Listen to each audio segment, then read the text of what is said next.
حالا رو میاریم به فعالیت شرکت مشترک استخراج طلای پوکرود که کارمندانش به مثل کون طلای کمرغ بالای نوعه عینی در تابستان امسال کارشکنی کردند. کارشکنی دهها کارگر پوکرود که در امید شرق پایتخت تاجیکستان جایگیر است پس از جنجال یک کارگر محلی با کارمند چینی تبار این شرکت صورت گرفته است. در این باره به رادیو آزادی خود کارگران شرکت خبر دادند. به گفته آنها حادثه یک هفته پیش به عمل آمد. همکارم میرزانبی خالقزاد این موضوع را پیگیری داشت و حالا در استودیو با ما قرار دارد. درود بر شما و بگویید که آخرین خبر چی است؟ خبری آخر همین است که شهلا ساعت پیش از شروع برنامه اخبار کارگران محلی کون پوکرود گفتند بعد کارشکنی آنها مأموریت قرار کرده است که کارمندان شعبه بی‌خطری شرکت را که بنابر جنجال با کارمند چینی تباری همین شرکت از کار جواب داده بودند به وظیفه‌اش برگردانند. یک کارمند این شرکت خود را ابرار محمدوف معرفی کرد. روز 2 سپتامبر به رادیو آزادی گفت که این حادثه در آخر هفته گذشته رخ داده است. نوروز سفروف کارمند شعبه بی‌خطری همین شرکت میخواست برای یک ماشین سلیارکه برد، ولی یک کارمند چینی تبار با سبب نامعلوم او را شلاق میزند. کارمند محلی به خاطر حمایت خودش کارگر خارجی را با مشت میزند. بعد این مأموریت شرکت پوکرود نوروز سفروف را از کار رانده است. وی گفت در نسبت کارگر چینی تبار هیچ چاره‌جویی صورت نگرفته است و او چند مراتب دیگر هم با سبب‌های نامعلوم کارگران محلی را با ضرب اتویورکا زخمی کرده بوده است. ولی بعد شکایت‌های کارگران محلی اهمیت داده نشده است.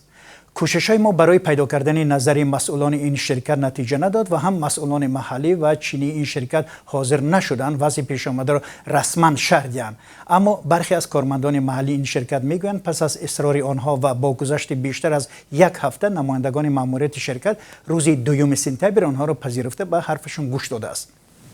همصحبت ما کارگران محلی شرکت پوکرود با جز این حادثه در مورد غذاهای ناکفایی کارگران و در زمان گرفتاری به کرونا ویروس و معالجه در خانه بی حق و بی پول ماندن خود شکایت کردند. سنجیدن درستی این شکایت هم امکان نداد و آنها این مسئله را رسما شرح به ما ندادند. خب شما در مسئله کرانتین اشاره کردید. 6 ماه قبل هم کارگران همین شرکت برای کرانتین کارمندان محلی اعتراض کرده بودند، درست است؟ بله شالا، ماه اپریل در همین شرکت پوکرود کارفرمای چینی خودسرانه و بی دستور ستاد جمهوری اوید به مبارزه با کووید 19 تاجیکستان رژه سخت کرانتین جاری کرده بود. در نتیجه دوام 3 ماه و بعضی خیلی بیشتر از این مهلت از حدود کارخانه بیرون رفته نتوانستند. پس از اعتراض کارگران مقامات حفظ مهنت در تاجیکستان شرکت استخراج طلای پوکرود را برای پایمال کردن حقوق کارگران تاجیک 1500 سومان جریمه بستند که این هم برابر $120 است. به این مانند حدود 200 کارگر محلی کان دیگر کان طلای کمرغ بالای ناحیه عینی که به شرکت توی چین تعلق دارد 2.5 ماه پیش از خوراک‌های کم غذای این شرکت به جان آمده کارپرتایی کرده بودند.